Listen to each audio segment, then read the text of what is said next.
Bab 3. Pilih dia.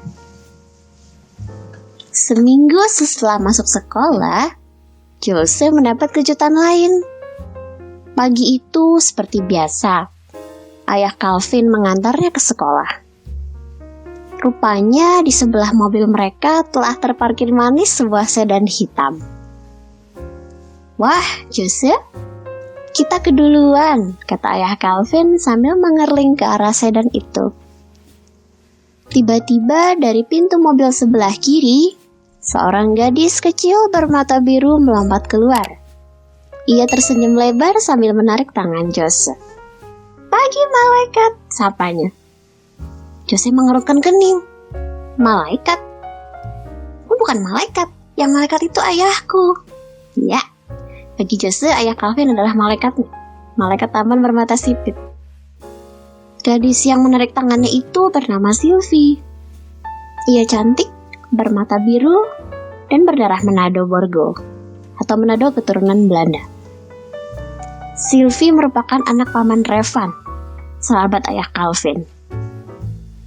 "Namamu kan Gabriel, artinya kan kamu malaikat," kata Sylvie. Dialah satu-satunya yang memanggil Jose dengan nama tengahnya, yaitu Gabriel. Sylvie menyukai nama Gabriel karena nama tersebut diambil dari Alkitab. Gabriel merupakan nama salah satu malaikat agung. Paman Revan melompat turun menyusul anaknya. "Iya benar kan? Gabriel kan memang nama malaikat," ujarnya membenarkan. Ayah Calvin memeluk anaknya erat. Jose bersandar nyaman di pelukan ayahnya. Hanya ayah Calvin satu-satunya yang membuat Jose tenang. "Aduh, Calvin, anakmu setinggi meja pingpong begitu masih kamu peluk-peluk," komentar paman Revan. "Revan, sebesar apapun usia Jose, sedewasa apapun ia, bagiku ia tetap putra kecilku," ujar ayah Calvin. Sesaat kemudian, Sylvie menyerahkan kotak bekal berwarna merah ke tangan Jose. Jose menimangnya. Isinya berat dan terasa hangat. "Itu buat Gabriel," ujar Sylvie agak ragu. Paman Revan tersenyum penuh arti. "Sylvie sendiri loh yang bikin nasi gorengnya." Ayah Calvin menyipitkan mata. Ia menatap Sylvie, menyejajarkan tingginya dengan gadis kecil itu, dan berkata, "Sylvie sayang, anak cantik, berteman yang baik ya dengan semua anak." Bel masuk berbunyi. Jose dan Sylvie berpamitan pada ayah mereka, lalu bergegas masuk kelas. Jose agak takut terlambat, karena saat itu pelajaran Miss Erika, wali kelas mereka, sedangkan Sylvie terlihat santai. "Gabriel, aku ke bangkuku dulu ya," teriak Sylvie ketika mereka tiba di depan kelas. Mereka berpisah. Setiba di bangkunya sendiri, Jose mendapat godaan dari Andrio. Andrio tersenyum seraya mengedip nakal. "Hai Gabriel, selamat pagi," ucapnya meniru Sylvie. "Diam," kata Jose sebal. Hito dan Livio yang duduk di belakang mereka ikut-ikutan meledek Jose. Mereka berulang kali memanggil nama tengah Jose sambil menusuk-nusuk punggungnya dengan pensil. Gabriel, boleh minta nasi gorengnya enggak?" Jose terbelalak. Bagaimana mereka bisa tahu makanan yang dibuat Sylvie untuknya? Ia saja belum sempat membukanya. "Pasti nggak boleh," ceplos Hito. "Itu kan dari Sylvie buat Gabriel, iya kan Gabriel?" Belum sempat Jose membalas, Miss Erika sudah keburu masuk kelas. Tidak secantik namanya, Miss Erika berwajah agak galak. Perutnya gemuk seperti balon, rambutnya keriting seperti habis tersengat listrik. Tapi di balik kegalakannya, Miss Erika sangatlah perhatian.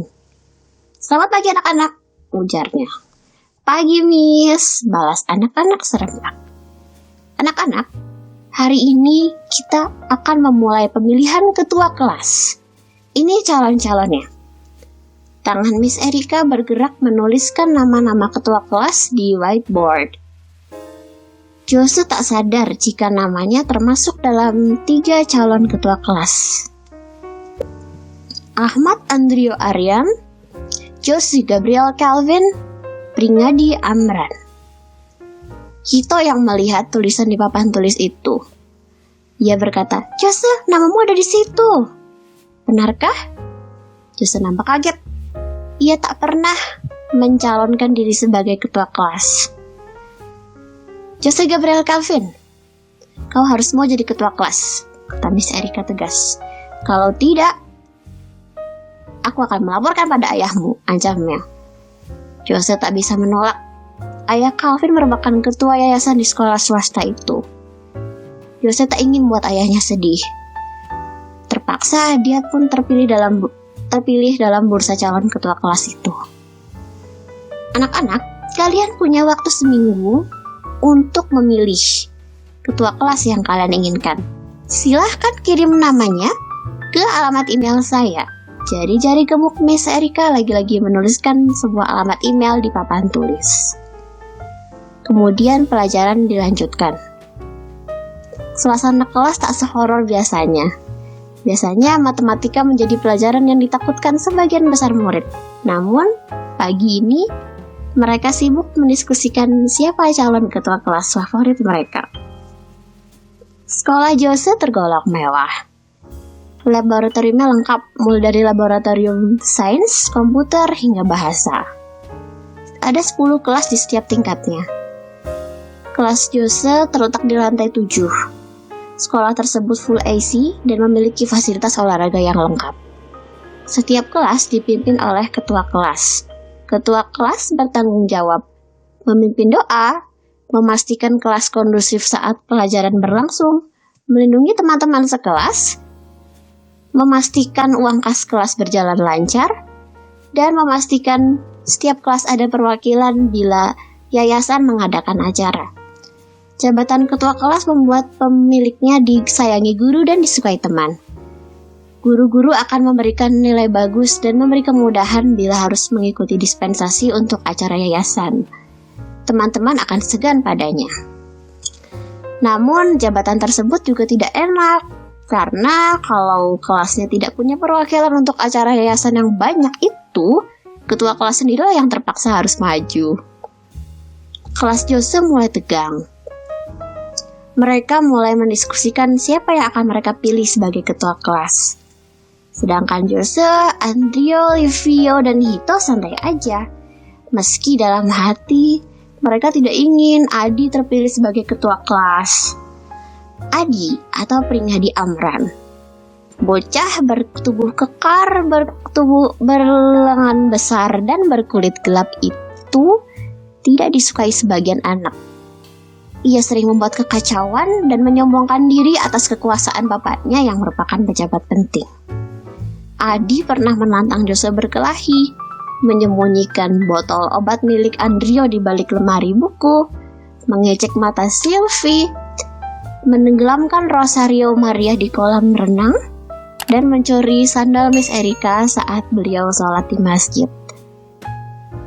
Banyak anak yang tidak menyukainya dan heran mengapa Adi bisa terpilih sebagai salah satu calon ketua kelas. "Kamu pilih siapa, Gabriel?" tanya Sylvie penasaran. Jose menoleh ke kanan kiri. Saat itu kafetaria sekolah tidak begitu penuh. Ia berbisik, "Aku pilih Andrio." Mata Sylvie melebar. "Kenapa?